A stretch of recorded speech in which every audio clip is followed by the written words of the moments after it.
My name is Callahan and I'm 56 years old. I have a very troubled son who has done a lot.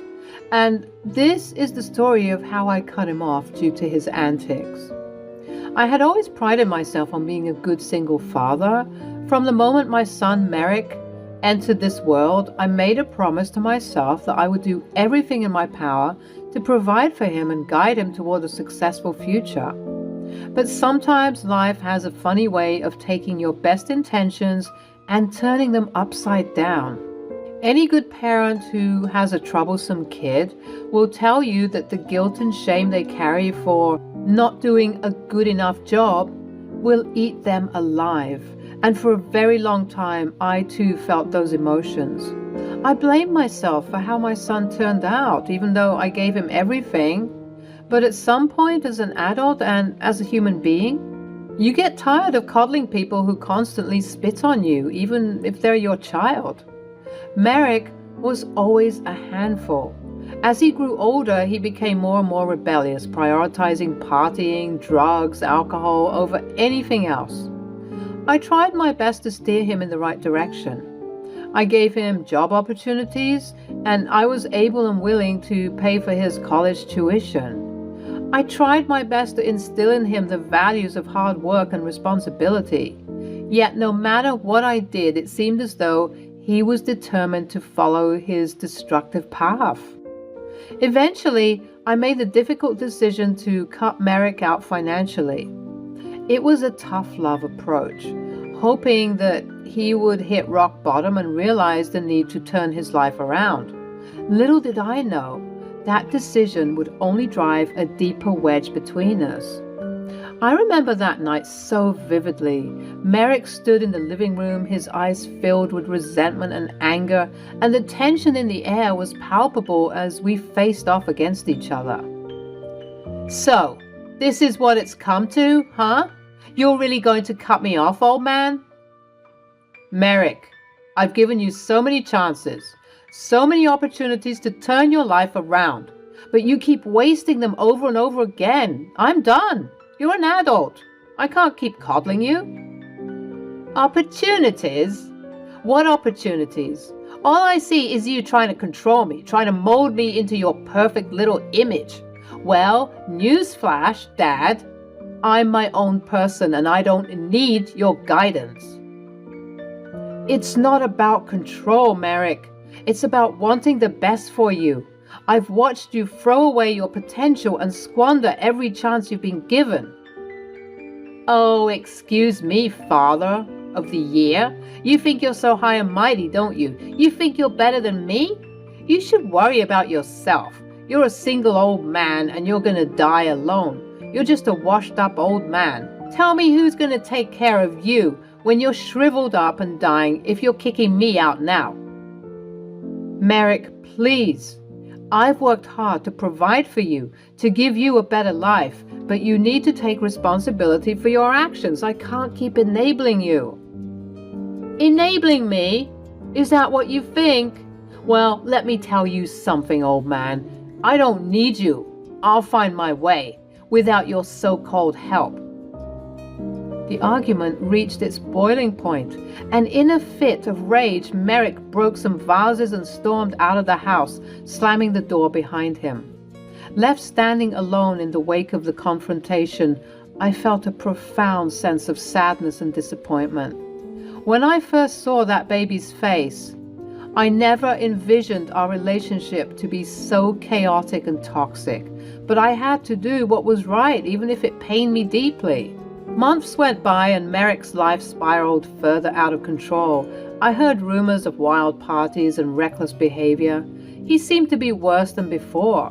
He would host these outrageous events, and they were so crazy that his apartment complex, which was already notorious for being chaotic, burnt down. If I'm being honest, I even suspected he might have been involved in said fire. Of course, as a concerned parent, I had to make sure he was okay, but even when I was checking up on him, he seemed to be already on the hunt for the next social event, gathering, not worrying about his current predicament. Unbelievable.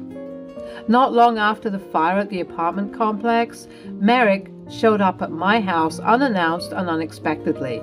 He stood on my doorstep, a glimmer of desperation in his eyes, and asked if he could move back in with me. It was a stark contrast to the arrogant, cocky, and rebellious young man he was when I last saw him, and part of me truly believed that he had changed.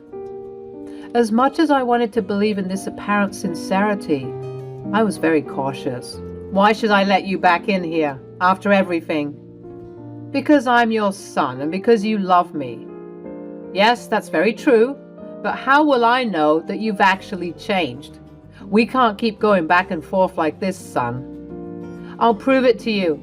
I'll show you that I've changed, Dad. Look, I know the last time we spoke, things were said and it wasn't a very loving conversation. But that fire at the apartment really showed me that life is too short to be wasting it on the crap that I was doing. I want to turn a new leaf and restart my life, and I hope it's not too late to rebuild this relationship. I softened at his words. He looked dejected, but he also had a look of determination. He really did appear to want to turn his life around. Or so I thought. You see, even after letting him back into the house, of course I let him back in, it didn't even take a week for him to revert to his old ways. That little sob story he gave me at my doorstep was all a facade. Merrick was doing drugs, being rowdy and chaotic as well as being a lazy slob. He wouldn't pick up after himself or even look at the job listings I sent to him, claiming that he had a better idea for making money and that he and his bros were going to start a business together. A week had gone by and tension simmered steadily in the air, leading to an argument that erupted between us. I had reached a breaking point, ready to kick Merrick out of my house once and for all. But something shocking happened instead. Merrick, what did I say? Can you get off the video games for 1 second and listen to me? I told you that you need to do chores in this house if you're going to continue to stay here. It's been 3 days and the dishes are piling up. I told you to mow the lawn, and you still haven't got back to me about the job listings I gave you. Oh my God, do you ever stop? You're always nagging me. I told you that I'd handle all of that. Just chill.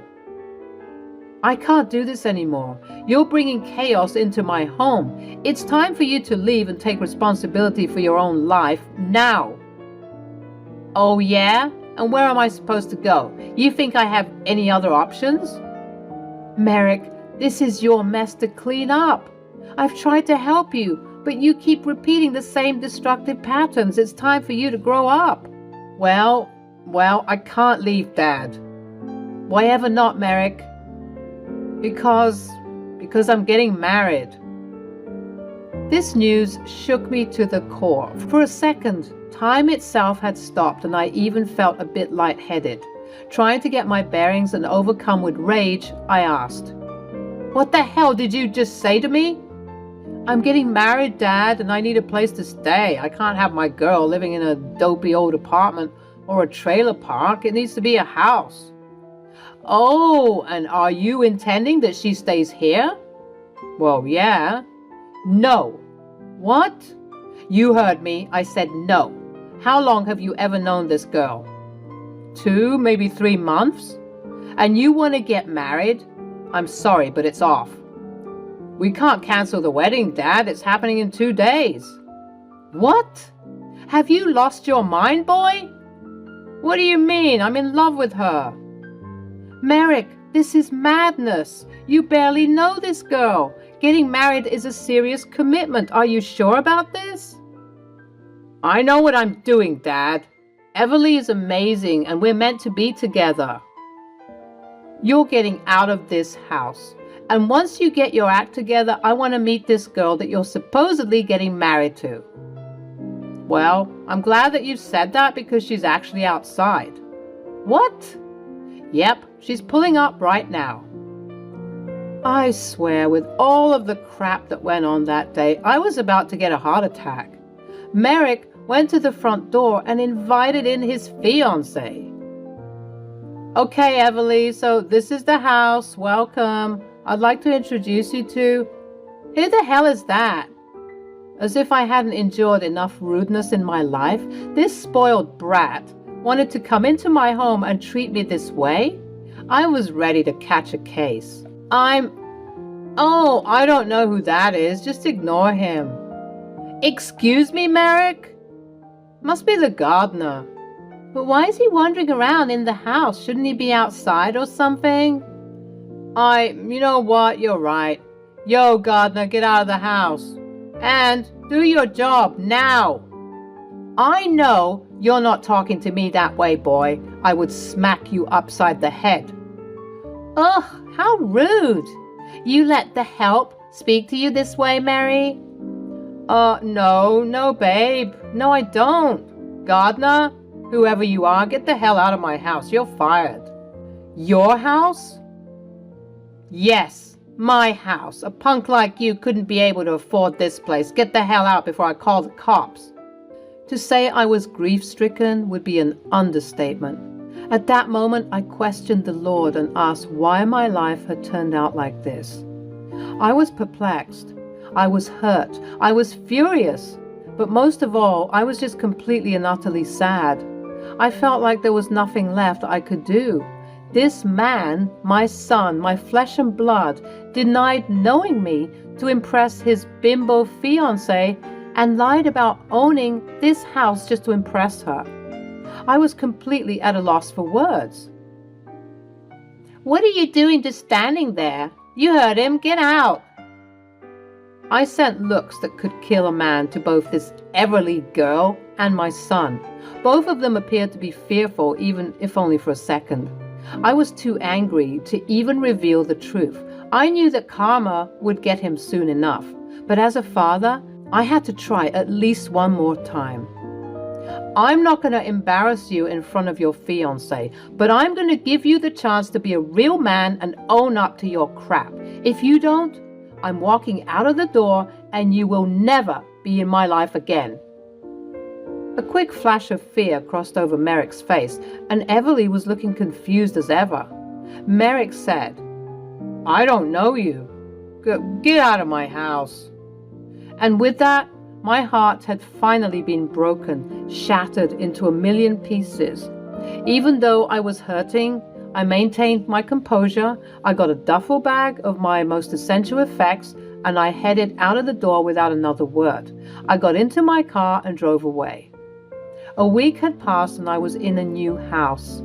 It was a bit difficult having to rent out a new place, buy a new wardrobe and other things I had to leave behind. But if I'm being honest, I preferred it to going back to that place. Although that was my house, I was so overcome with grief and anger that I couldn't even look at my son in the face. I had cut off all communications with Merrick despite his various calls and texts. His text said that he didn't really mean the things he said. That day he kicked me out of my house and that he was just trying to impress his fiancée, but he had a plan to help me get back. I scoffed at his words and continued to ignore them, focusing on rebuilding myself after enduring so much BS from him in the past. If he wanted to live that type of life, I wanted no part in that. You must be wondering about the wedding. Well, I didn't attend it. Merrick sent out the invitation, but again, I ignored it. I hated to admit it, but it was like he was dead to me. How could I go and support this guy after everything? I was focusing on rebuilding myself. I had to live my life the way that I wanted instead of trying to raise an adult.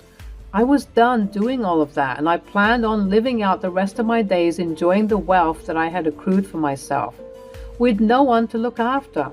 I would only be living for myself, and this new lifestyle was already feeling pretty good. In a way, I was somewhat grateful for the embarrassing and heartbreaking debacle that happened a week prior, as it allowed me to truly open my eyes to Merrick's true colors. He was never going to change, and I simply had to accept that.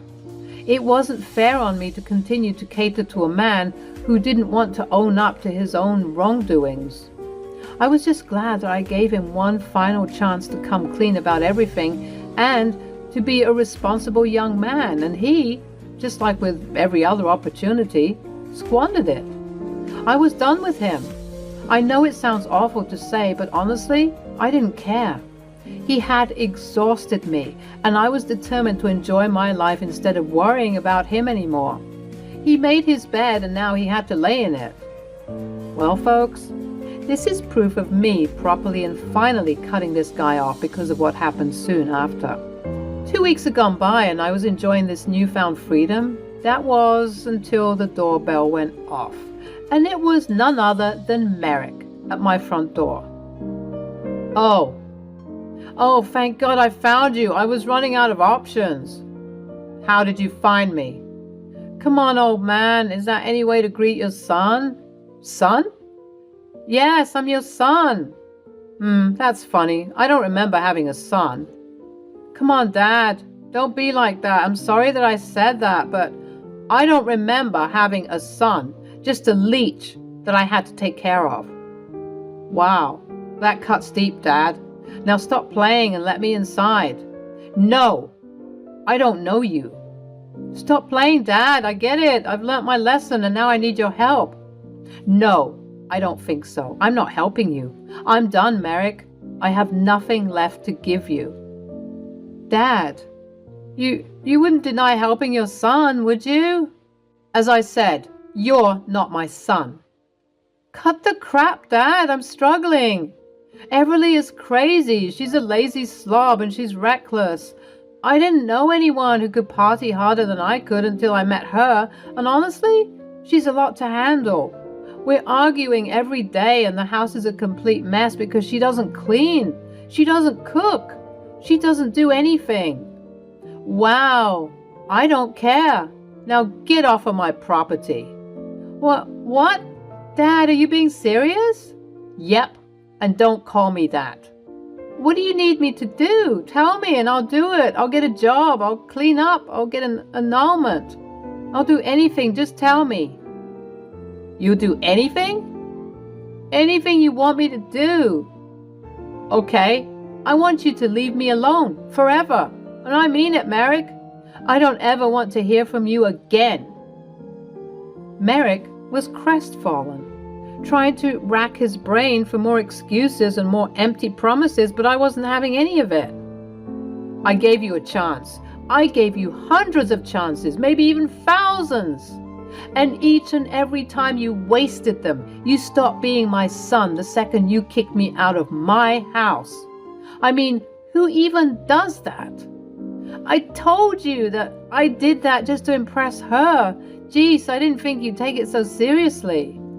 Yeah, well, I did. And as such, I don't know you. Dad! Yeah, you're lucky I'm leaving you the house. I could take it away from you, but I don't need you trying to crawl back to me and ask for a handout again. Please, take the house and do whatever you want. What you do with your life is no longer my concern. Wow, I can't believe this. You know what? I don't need you. Screw you, Dad. In true Merrick fashion, he stomped off angrily to wherever it is that he went. But this time, instead of being stricken with pain and grief, I felt relief wash over me. I finally felt like I was getting rid of this burden that had been holding me down for a long time. As I look back on the events that unfolded between Merrick and me, I couldn't help but feel a mix of relief and sadness. Cutting off my son was a decision I never thought I would have to make, but it was necessary for my well-being and sanity. After severing all ties with Merrick, I made a conscious effort to move on to bigger and better things in life. I decided to embark on a journey of self-discovery, exploring new places and indulging in experiences that I had long postponed. Traveling became my therapy, allowing me to heal from the wounds inflicted by the turbulent relationship with my son. As I ventured into the world, I embraced the freedom that came with cutting off Merrick. No longer burdened by his constant demands for financial assistance and guidance, I finally had the opportunity to enjoy the hard-earned money I had accumulated over the years. It was liberating to live a stress-free life, free from the chaos and unpredictability that had characterized our interactions. In the beginning, Merrick bombarded me with messages seeking advice on practical matters like taxes and bill payments, things that he never cared to learn despite my best efforts to teach him. It was clear that he had become reliant on me to handle all of his responsibilities. However, I realized that it was time for him to learn to navigate life on his own. I changed my phone number and severed all contact with him, ensuring that he couldn't contact me anymore, recognizing that my continuous involvement would only enable his reckless behavior. I know that people may judge me for cutting off my only child, but they don't understand the years of frustration, disappointment, and heartache that led me to make this decision. I did my best as a father, providing guidance and support even when it seemed futile. But there comes a point when one must prioritize their own well-being, and I had reached that point. As for Merrick, I do not know his current whereabouts or his well-being. Even though I have chosen to no longer be a part of his life, I truly wish him all the best, and I hope that he has found a path towards personal growth and maturity. Perhaps the absence of my constant presence in his life will force him to confront his demons and make positive changes. Deep down, I still carry a flicker of hope that he will find his way. In the end, I chose to focus on my journey and the joy that comes with living a stress-free life. I have learned to forgive myself for the choices I had to make and to embrace the newfound freedom that accompanies them. Life is too short to dwell on past regrets and to carry the weight of a strained relationship. I have moved on, and I am determined to make the most of the precious time I have left. So, as I continue to travel and relish in the joys that life has to offer, I raise a silent toast to Merrick, hoping that he too finds his path to happiness and fulfillment.